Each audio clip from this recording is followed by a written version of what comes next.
Hey everyone, I hope that you are well.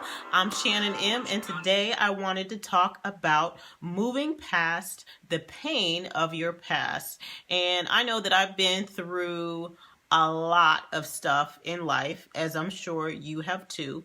And sometimes it is really, really difficult getting past the pain of our past. And it couldn't be the past like maybe last week, or it can be a more extensive past even decades ago. But getting past the pain of our past is so key in order to position us to be able to move into the destiny that God has for us. And so, years ago, I had to have surgery. I had gone to the dentist, and the dentist told me that my jaw, my bite, was a couple of millimeters off. It wasn't anything that anyone could see outwardly, but when he was examining me, he told me that my jaw and my bite were a couple of millimeters off. And so he recommended that I go to a maxillofacial surgeon, which I did. And when I went to the maxillofacial surgeon, he said the same thing, that it was off by like 2 millimeters, and that even though you couldn't tell now, that my bite could end up causing me problems in the future if I did not have the surgery. So I asked them what needed to be done. And basically they said, we have to break your upper and your lower jaw and reset it. And I said, no, thank you, and left the office. Well, a year and a half, 2 years later, I ended up having the surgery after much thought. And, they don't tell you quite everything when you're going to have surgery. And one of the things that they did not tell me was that after not being able to eat for, 8 weeks or whatnot, pretty much for all intensive purposes, having my jaw wired, it was banded up inside so that I could not, open it up. Of course, it needed to heal. The bones needed to heal, upper, lower. And when they finally took everything off, they didn't tell me that my jaw was going to be locked. So the joints of my jaw were locked. And when I mean they were locked, I mean I could not open them the tiniest bit. And the first thing that the doctor said to me, along with the nurse, when they took all that stuff inside off, all the bands off or whatever, was you have got to start moving your jaw. You have got to start trying to open it. You've got to start, releasing that so that it does not get worse. If you do not work your jaw and try to loosen it up, it will get worse over time. And so I was like, oh my gosh, okay, I just went through this traumatic situation with them breaking my upper and lower jaw. And then I had to force myself. And it was painful. The natural movement of your jaw, you would think that it wouldn't be painful. But after it locks up over a period of, 2 to 3 months or whatnot, it is very painful to try to force it open when it doesn't feel natural, even though it's natural. And so they told me, obviously, that it would get worse if I did not try to exercise it and get it open, which I obviously did. But, it's the same thing with wounds of the heart, or it's the same thing with trauma that happens to us.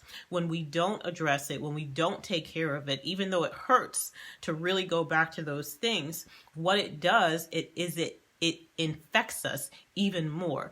It gets worse when we don't address those pain points, when we don't address the trauma that occurred, when we don't address those things that happened to us in the past that are essentially keeping us stuck. And so, anytime something happens to us that is extremely traumatic or painful, whether or not it's something done to us by another person or it's a circumstance, we can literally get stuck there and get entangled in bitterness. It's just like a wound in the natural. And, a wound in the natural, if it is deep enough or if it is severe enough and it's not treated properly, it will grow and get bigger. And it's the same thing with the wounds of the heart. The bitterness roots will grow deeper. right? The anger and the hatred will grow wider. And so it is so imperative, even though it hurts, to deal with the pain of the past, that we address those issues so that we can elevate above them and that we can mature and get stronger in spite of them. And so the first thing that I wanted to talk about is don't allow, we cannot allow our heart and our mind to get focused on those things that occurred to us. We have to stop rehearsing it. And I know sometimes when you feel like things have been done to you and life has been unfair and nobody sees the trauma that you're going through or what you've had to deal with, that it can truly, keep you in that place where you're like, but don't they know what happened to me? Can't they see that I'm in pain? All of that stuff. But you can't get past the pain of the past if you keep focusing on it. The more stuff that you carry from your past, the more it's going to weigh you down. And it's just like in the natural. You could probably run to your corner or run to the end of the block or into your driveway or something like that. And you could run there and run back with it not being a real issue. But if you were to wear a lead vest that would double your weight, it would be a little bit harder to run there and back. And that's what our emotions do to us when we don't address those issues, when we have those things that are weighing us down, when the pain of the past we're still wearing, we're still carrying. That's why the Bible says that his yoke is easy and his burden is light, because he did not equip us, he did not create us, he did not build us to carry pain, burden, any of that stuff. That's one of the reasons that we are commanded to forgive. We are commanded to forgive because we are not to be carrying that stuff. It'll hold us back and it'll hold us down. And so God knows that I know that it is hard to forgive sometimes. I mean, sometimes the stuff that is done to you, sometimes the things that people do, it's horrible. And it is very hard to forgive in certain situations, It's extremely hard to forgive in certain situations, but we are commanded to forgive. And, the thing is, God knows that where he's trying to take us. We never know, quite frankly. We might have a glimpse or we might have an idea, but he knows the full story. He also knows that we can't get there if we do not allow and let go of the things of the past, right? So we have to allow the things of the past to go. We have to let go of the things of the past so that he can elevate us into a new season of life, into a new chapter of life. Even though it's hard, it's very difficult to forgive, it's worth it. It's worth it. Just like in the natural, your doctor might tell you, hey, you really need to lose the 50 extra pounds that you're carrying because it's affecting your health. It's not easy to do it. It's not easy, but it's going to be worth it, And even though letting the pain of the past and forgiving people and extending forgiveness or whatever to that person doesn't mean that you have to be buddies with them again. It doesn't mean that the relationship goes back to what it was. But when you forgive, that basically, it's something better for you that's going to come out of it when you take that step to forgive. And it's worth it. It is worth it. And just like an Olympic athlete, it's not easy to be an Olympian, to come to that status that very few people in the world can say that they have achieved. But I bet you one thing, every single Olympian will say, it was worth all that hard work. It was worth everything that I had to do to prepare. It was worth the years and years of training that I had to undergo to be that Olympian, right? And the same thing with getting out of bed when you're tired in the morning and you don't feel like getting out of bed. Well, guess what? It's worth it to get out of bed, get up and go to work because you got bills to pay and you got to get that money so you can pay the bills. So it's worth it. So anything that is really, really worth it, there's going to be a process to it. It's not going to be easy, but it is worth it. And so forgiving might not be easy, but it is definitely worth it. And so a change mentality always, always, always precedes our ability to walk into destiny. A change mentality always precedes our ability to walk into our destiny. And so one of the things that I just wanted to mention right off the bat is stop having the victim mentality. The victim mentality. Any adversity or struggle that we go through is really to prep us for our divine destiny. It's preparation. It might be hard, it might be unfair, it might be all of these things that we do not expect for life to bring us. But we have to look at it through a different lens. And we have to look at it as preparation for our divine destiny. I saw this quote on social media that I want to read very quickly. It says, Our adversity was supposed to be a life lesson, not a life sentence. And so many times when people go through circumstances and situations, this person left you, or that person, betrayed you, or this person did whatever they did to you, or somebody took advantage of you, or somebody abused you, or whatever the case, the thing is, we have to look at those things through a different lens and allow the Lord to get the glory out of those things. And it doesn't mean that we say that those things were okay to happen to us. It doesn't mean that at all. But it means that in spite of those things, we will rise above. We will elevate above.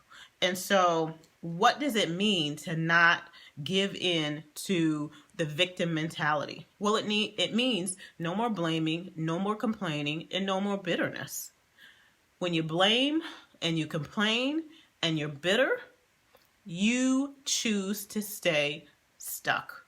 You choose to stay stuck because all of those things basically justify you staying right where you are, you feeling the way that you are, you being angry and justified for what all of that stuff happened. Well, we know that complaining and blaming and bitterness will get you nowhere. How do we know that? Because the children of Israel are prime examples of that. They complained. They were always complaining about Moses, right? They were complaining consistently about Moses. They were bitter. And not only that, but they blamed Moses. First they were like, yeah, Moses, take us out of here. Then they were like, Moses, why did you take us out of here? So blaming and complaining along with bitterness, which is a byproduct, it keeps us in our place. It keeps us stuck where we are. It basically impedes our ability to move forward, right? And so we know that with the children of Israel. When we do that, when we choose to complain and keep going in circles and rehearse that thing and all of what was done to us or whatever, we're not doing ourselves any good. Joseph, on the other hand, is a prime example of someone who decided that they were not going to complain. They were not going to blame, even though he had all the reason in the world, and they were not going to be bitter. And Joseph, after everything that his brothers did to him, and after everything that Joseph suffered, he suffered being sold into slavery by his own brothers. He suffered, being falsely accused and being imprisoned based on a false accusation. He suffered so much in his life, but when he saw his brothers, he didn't blame them. He blessed them. He said, don't worry about what you did to me. It was God's plan. And so having a perspective that can look not up, but down, God always is looking from heaven's perspective. And so we need to shift and change our perspective of what God can get the glory out of in our situation. And just like Joseph didn't blame and pretty much blessed his brothers and helped them out and gave them priority seating, priority housing, priority everything when they came to live in his land. The same thing God can do for us if we choose to change our perspective. Now, again, that doesn't mean that we say that everything that happened to us or what was done to us is okay, but it does mean that we are not going to live in that place of blaming, complaining, and being bitter. Oh, and the thing that I really, really like about Joseph is that he didn't know how his story would end. He, just like us, we know how his story ends, obviously. But he never knew. When he was in prison, he never knew how his story was going to end. When he was sold into slavery by his brothers, he never knew how his story is going to end. And just like he didn't know, we don't know. And so we just have to keep our eyes on God. We have to have faith in God that God will turn anything and everything that has happened to us around for his glory as we keep our eyes on him. And so, are you stuck in a chapter of your life that you can't get past? Are you stuck, rehearsing things that have happened to you in the past? Change your perspective. I'm not saying forget about what happened to you, but change your perspective so that what happened to you can strengthen you, can mature you, can give you more wisdom, can dig a deeper well of compassion in you. Having heaven's perspective about what has happened to you will help you to be able to release the pain of your past. When Esther was an abandoned orphan, she had no idea that one day she would be queen. But guess what? She didn't allow, the fact that both of her parents had passed, that she really didn't have a mother, that she probably had rejection, abandonment issues, and all of that. But she didn't allow that to embitter her. And why do we know that? Because when she went into the palace, she gained the favor of the servants. She gained the favor of even the chief eunuch because he favored her enough to, ensure that she had the best of the best. Right? And so Esther had gone through a lot in her, short years of life, but she didn't allow those things to embitter her. And in the same way, we have to, regardless of what we've been through, and we have all, I know I've been through the ringer probably like 28 million times. And I know that you probably have been through your situations as well, your life situations that have challenged you and, have been struggles, adversity, and things of that. But we need to keep heaven's perspective. And so, when David was running for his life, he didn't know the end of his story. He didn't know. He just knew that the most powerful man in the land was trying to take his head off. And so he ran for his life for years, but he never became embittered. He never became embittered. And so when we choose to nurse the pain of our past, what happens is that we forfeit God from ushering us into the next chapter that he has for us. We forfeit it. Not him, but we forfeit it because we are not emotionally ready to we are not emotionally ready to carry what he has for us in the next chapter. So, our story matures us for the greater assignment that God has for us. And, if we're stuck in a chapter, if we can't get over something in the past, ask God to help you, and if you need counseling, if you need therapy, if you need, coaching, if you need to wear every single one of your friends out by talking their ear off, do whatever you need to do.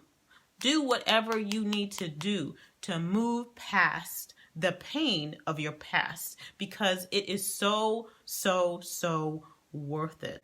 And, the journey never looks like what we think, right? It just doesn't, and I recognize this. I was like, oh, nothing in my life looks the way that I expected it to look. Okay, so the journey never looks like we expected it, but it is always the journey that the Lord knows that he can get the greatest glory out of.